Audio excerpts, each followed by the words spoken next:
So I thought it was a good day. Weather's beautiful. Here it's going to stay that way, which is nice. So with that, I'll let y'all ask anything you want. Offense players, defense players need to clean it up. Well, everything we do. You know, if you have as many reps as we have, you make mistakes, you correct. Sometimes you correct them on the field when you see them, and sometimes you correct them off of film.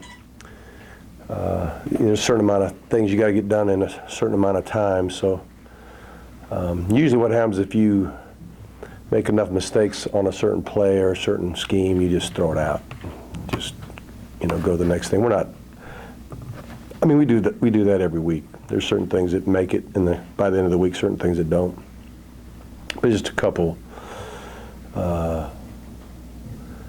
alignment issues that we just got to get cleaned up offensively, and a couple things in the special teams we got to get better at. Nick Chubb said something the other day. He's like, man, it's just week 2 when he was talking about the offense.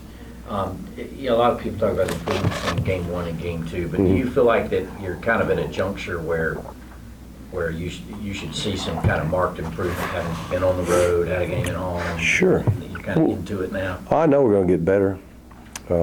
Not perfect by any means, but, it's not like we're inept in any way. I mean, you can't have over 400 yards of offense and say it was an awful day. We'll be fine. Reggie Carter wasn't out there when.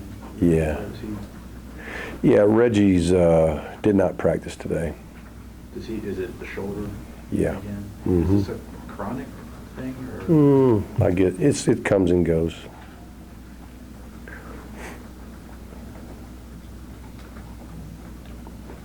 With Chris Mays, at what point did you see him start to kind of grasp the defense?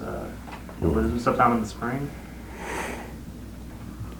Chris has been in this defensive system for 2 years now, and I think the thing that has helped Chris the most is just the off season that he put in. I think he really got himself in tremendous condition, and he's able to play harder, and he's learning how to play better with his hands. There's certain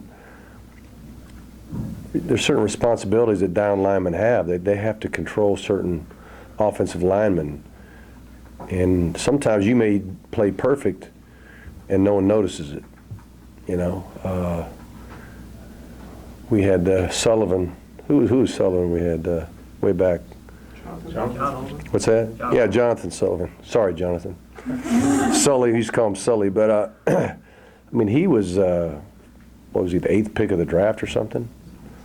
And, a lot of people are thinking, man, he's having a bad year. Because that senior year, he didn't have a lot of tackles or sacks or this or that, but people understand the value of those big men being able to take double teams and let your linebackers make all the hits and things like that. But Chris he's made more plays, which is good.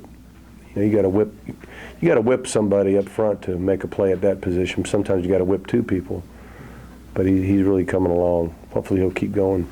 With John Atkins next to him, do you like the size that those guys bring to your interior?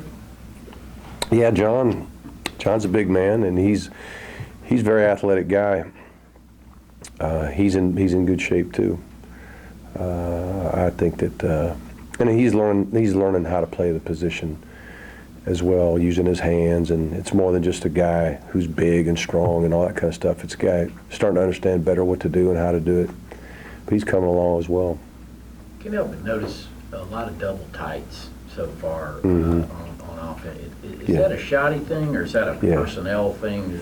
Part of it, game 1, Louisiana at Monroe, when you went 2 tights like that, 2 tights, 2 backs, it kind of simplified what they did. When you watched film, you kind of knew where they were going to line up. In just about all your other sets, there's so many variables. It could have become confusing for us. And knowing what to do is half the battle, like I've been saying all along. Knowing what to do, how to do it, and doing it with a lot of energy gives you a chance. So when we got in 2 tights in game 1, we knew where they were going to line up, and we were able to have get our assignments right. And we felt like if we could get a hat on the right people, assignment-wise, then we would have success. So that was a big part of it there.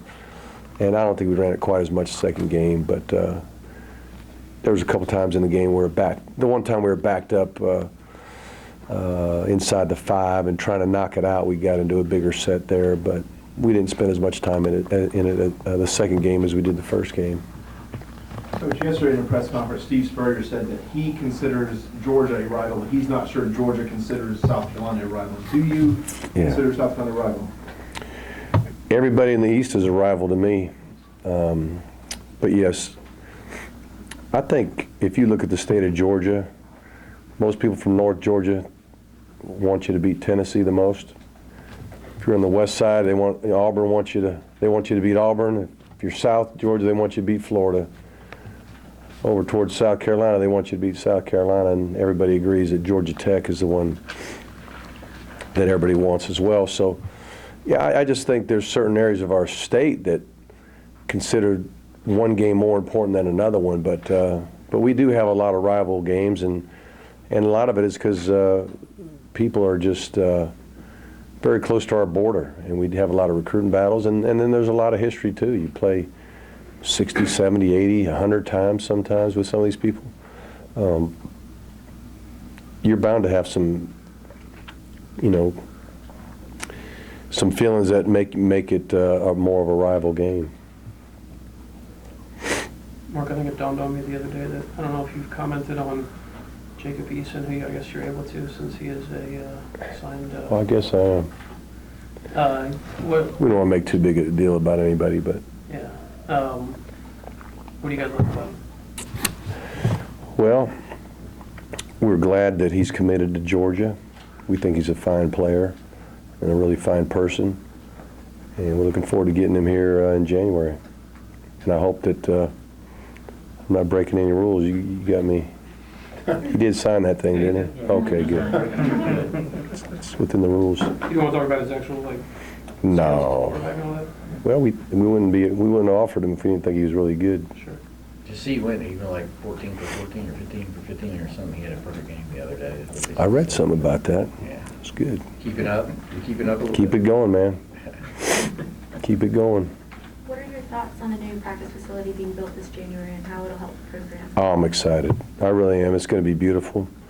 Our new indoor facility will not take a back seat to anybody's facility in the country. It's going to be a showcase for us, and it's going to be also a very practical building for us to use for a lot of different reasons. Most people think you use it when it's lightning outside or raining outside, and that's it. But there's so many other functions for it that we'll be able to use, and it's going to be right where it belongs, and it's going to be beautiful. It's really nice.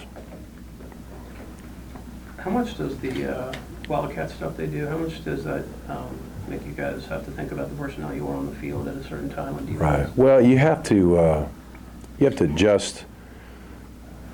Anytime you get a Wildcat situation, regardless of what personnel grouping you're in, you got to have some kind of alert. You have to be aware that they're in it, and you got to have to call. Most of the time when they get in that set, most every defense in America is going to have a check for that, and we do too.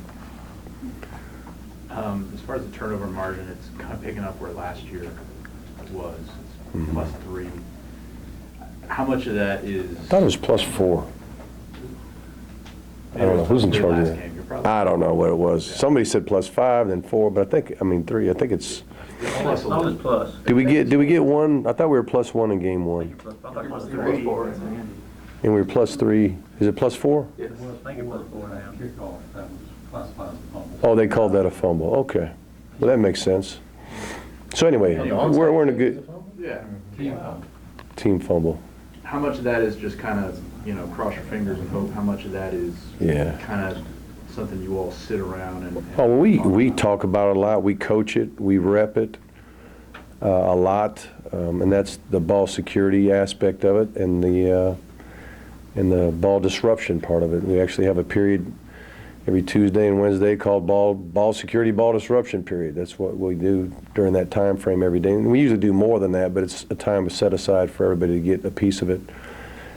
But quite frankly, we've had offensively, we've had the ball on the ground at least 3 times that I know of. We've gotten on each one of them, so that's been good. And we've had some interceptions right in our hands that we didn't catch. You know, that we could have had even more of a distinct advantage in that ratio, but you know, we know that's a huge stat for us, and it is for everybody in America. We hope it continues. One more? I guess if there was anything on defensively you really need improvement in the last year was run defense. Well, it appears to be markedly improved so far, but you know, we're barely into this season. Yeah, it's early. It's early yet. I think we're sound fundamentally. I think we know what we're doing schematically. I think it's a matter of getting it done. But we'll play certain teams that really run the ball well. That'll challenge us. And I know South Carolina cares a lot about running the ball, and so it'll be a challenge for us.